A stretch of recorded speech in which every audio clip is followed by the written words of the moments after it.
The Baldwin County Public School System, considered one of the finest educational environments in the entire state of Alabama, has a history beginning in the latter part of the 18th century, when, as records indicate, Alabama's first public schoolhouse was built in the North Baldwin County community of Tinsau in 1799.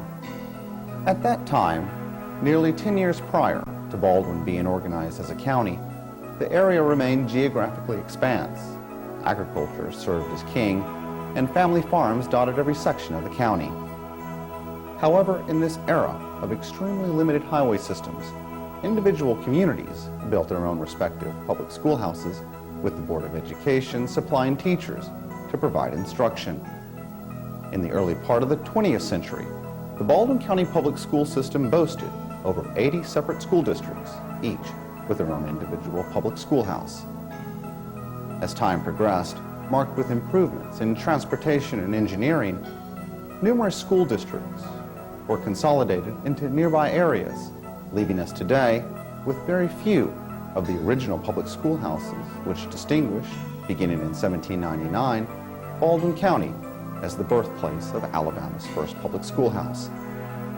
This documentary, commissioned by the Honorable County Commissioners of Baldwin County and honorable members of the Baldwin County Board of Education, seeks to illuminate these few remaining and historic original public schoolhouses in an effort to pay tribute to one of the finest public school systems in Alabama.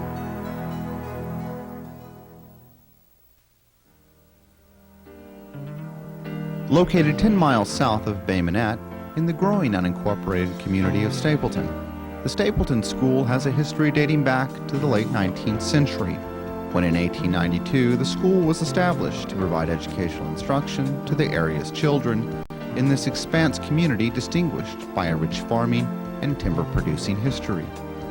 Relocated 4 times since its establishment, today the school sits on Harriet Avenue, just 2 blocks east of State Highway 59, and is bordered on 3 sides by the Methodist Church, the Baptist Church, and the Stapleton Community Park. During the school's early days, many of its prior locations proved unsatisfactory to area parents when it became apparent that the children were missing too many school days as they were challenged by an area creek, which became most problematic to traverse during inclement weather. This situation caused the Stapleton community to establish the school at a more central and today its present location. Today, with the help of area residents, students still utilize the school's original cafeteria, not as a place to dine with their friends during the long school day, but rather as their present library. It is at this original edifice in which students and visitors alike can view how the community's forefathers and mothers gained educational enlightenment in a period much changed from today. Stapleton School, in my memory, was built on about the same plan as the Bell Fountain School. It fell into early disrepair mainly because of termites. And it was just not economical to repair it. And we dropped back behind the main school building and just built another one of our square boxes, rectangular boxes, in its place, and then we just simply tore down the building that was in front of it. We were,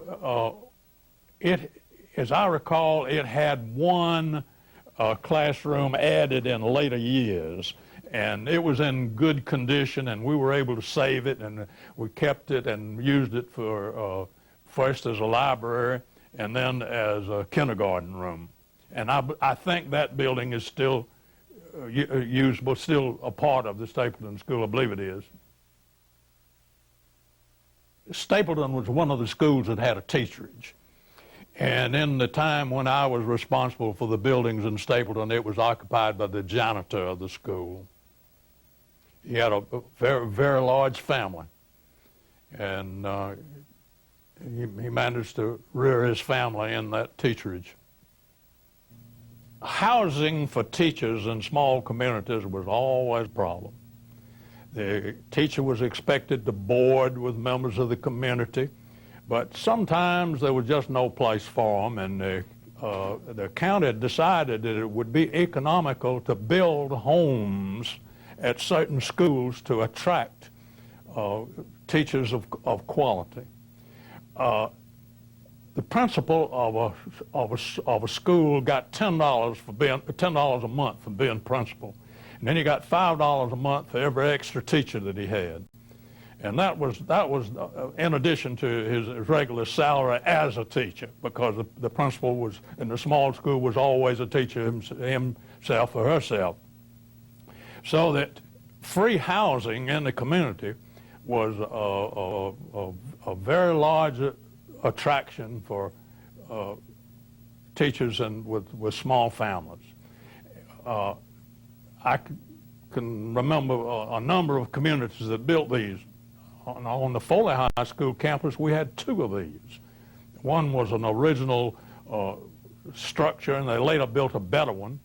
And the first structure became the attraction for an agriculture teacher. It was felt that an agriculture teacher in Foley, it was just greatly important that they be able to attract such a teacher, and they couldn't do it without giving him a place to live. Now that was the only school and only one of the 4 high schools that actually provided for the ag teacher, but Foley had two such residences. In later years, they were when principals no longer wanted to live in the quality of building that were there.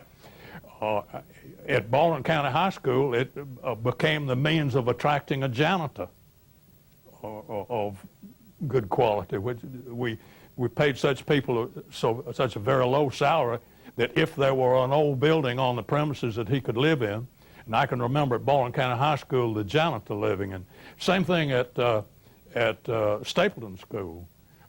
In my time, the teacherage was occupied by the janitor.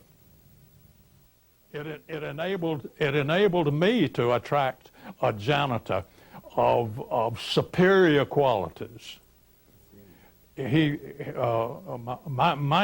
janitor that I was able to hire was the operator of a nursery, and he spent so much time in civic affairs that his nursery failed, and he was open for an offer to become my janitor. And because I had that house that the ag teacher had previously lived in, that was a very powerful attraction for getting that person. He was a man of such quality that when we went up for accreditation, he was the person who gave the initial speech to the accrediting committee. The janitor of the school, instead of the mayor of the town, made the presentation at the ceremony for the accreditation of Foley High School. And that building was the main reason I was able to afford him. Okay, my family lived here in the 30s, early 40s when we moved to Bay Minette, the year I started the school. Mrs. Taylor was the school teacher, and since the schoolyard and our yard was the same, we got to play with the students when they come out to play and stuff like that. And I remember on a Christmas that Miss Taylor always invited us to the Christmas party, which was usually outside under one of the oak trees, and she would decorate the bottom limbs of the water oak and have the presents tied to the limbs, and we all just stayed outside and played, and she'd give out presents. And I don't think the children exchanged gifts. I think the teacher just give all the students a gift. My grandfather, Samuel Trawick, donated the plot where the old Stapleton School, the wood structure, and that's the reason we lived in the little house, I assume, because the teacher at the time, Ms. Taylor, didn't need the house. She had a nice house just up the road, and which we thought was fabulous because it had stairs. That I don't know. I remember there was no stop law And I remember the kids running to the school building because the pigs would take their lunch pails. And I remember the hobos from the railroad. It was very hard times at the time, and people were looking for jobs, and they would hop in the train, and they would get off, and then our house probably was the first one they saw because it was just open out there. And they would come and knock on the steps or the porch and ask for if we would give them anything to eat. My mom would always give them something, and they would sit on the edge of the porch and eat, and then if they were on their way, or sometimes they would want to do something, so they would like chop wood or something because everybody had a wood stove and a fireplace. Being no stock law. The pigs and all were loose, and I was sitting on the back steps of the teacherage eating a biscuit, and along comes the big old pig, and he gets me by the arm and drags me under the house because the house is sitting up on the ground. And my mom was out, had just gotten a bucket of water, and she threw the water on us and then threw the bucket at us, and the pig had me down under the house. He took my biscuit and run off. I wasn't hurt, but I was wet. But it was, that's one of the things I remember. And of course, I was like 4 years old. But I had siblings. I had 1, 2, 3, 4 siblings born in our house as well. I remember there was the walk down from the steps, and planters on each side, and we had it lined. It was turned, the bricks were turned up like that, making a border for the flower bed. And I fell off the porch onto the bricks, and I made a big gash in my forehead. And my aunt happened to be visiting. She was not, she had a car, we didn't. And so they grabbed me up. They was going to take me to the doctor, which is Baymanette. And as we got to the highway, Dr. McLeod was passing by, so they chased him down to the Y. And I sit on the hood of his car while he sewed my forehead up. And he gave me a quarter because I didn't scream and holler while he was sewing me up. Well, I guess for starters, 1965, we moved to the little house, which actually sat behind what's currently the lunchroom here at the school. My dad was the custodian for the school. My mom was the cook in the lunchroom. So we lived just a few blocks from here, actually, but it was something beneficial for everybody. Somebody would be here to look after the school 24-hour, so worked it out with the principal and the Board of Education. So we actually moved into the house. It was part of the pay package, actually, so there was no rent. We had a lot of little things that were good about that, in that there was big family. There was as many as, I have 11 brothers and sisters, but some were older, already married. So there was as many as 9 of us living in the house at one time. We even had to build a little petition in the one room because there was only the 2-bedroom. We had to make a 3rd bedroom out of it. So it was small and it was cramped. But in those days, you really didn't spend time indoors because growing up, there was a huge wooded area behind the school. So that was our playground. We spent our days outside running and playing. We had the playground, the ballpark, right next door. It was in our front door, so that's where all the boys of the community would gather there. We actually, I guess probably for the 3-4 years that I was playing organized ball, it was kind of a benefit like most kids don't have, because that was the gathering place for the whole community, so we were here. So that was a big plus. And the afternoons we would, my brothers and I would get home, we'd help my dad with cleaning the school, we had to do the chores first, and then we could play ball. So that was a kind of a fun memory of getting through in time to have maybe an hour of baseball before before we had to go in, do homework and whatever. My mom, working at the cafeteria, she could look out the window and check on things, because I actually had one little sister who wasn't school age yet. A real fond memory that I think about living right next door to the school is the teachers in those days, and it was like a big family, really, because everybody kind of looked out for each other. And Mr. Cunningham, the principal, he was really good to everybody in the community. I guess up and down the line, the whole school, all the teachers and everybody, you just kind of thought of it as your family, because we would even having brothers, we would do little chores for the teachers if they needed something handiwork done, so always getting called on for that. And they were very generous too with their money, so that was very enjoyable. I had a little sister who was born while we lived in the house. When she was about 2 years old, she found out that Mama's next door working in the cafeteria, so she would run away and come to the school. So it was about maybe once a month, she would sneak out from the babysitter, and my mom would have to take her back home, let her know that she had got away.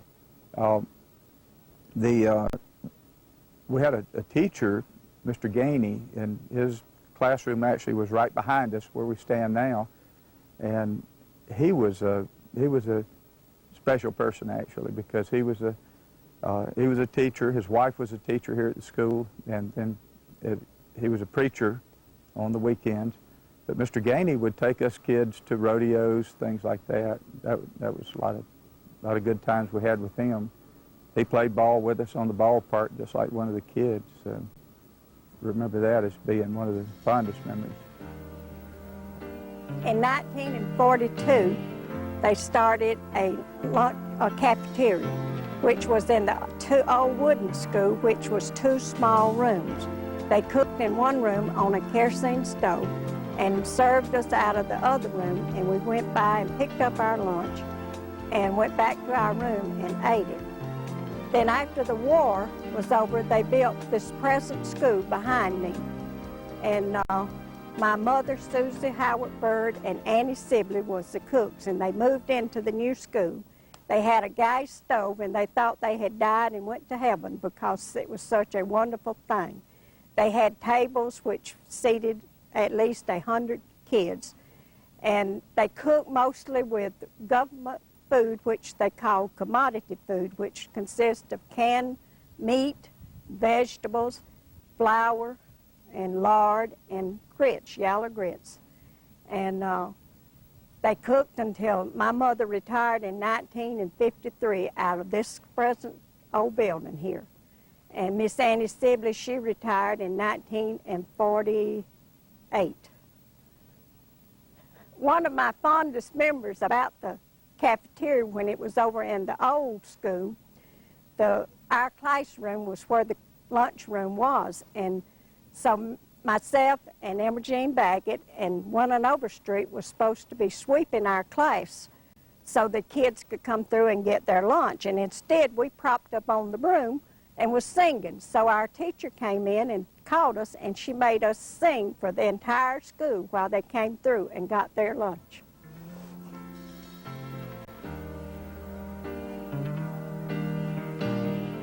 My problems in Stapleton were generally related to transportation, and it was generally related to roads. The roads in the area were so poor, and the bridges across the dirt roads were such that school buses just couldn't get over them, and people wanted the service so badly. That was our real problem in Stapleton. There was an occasion down there that I don't think I want to remember. What happened? A teacher thought she smelled gas, and she got sick, and her kids began to fall out in the classroom. Happened about in the middle of the day, and there was nobody else in the Board of Education office except me, and I went down there, and there were kids lying all over the outside out there, and it spread to the other classrooms. We called the doctors, we called ambulances, we sent kids home. We thought we had a case of mass food poisoning. We we gathered up samples of food. We took them to the laboratory in Mobile, and it all turned out to be nothing. All the kids recovered in 15 minutes after they got home.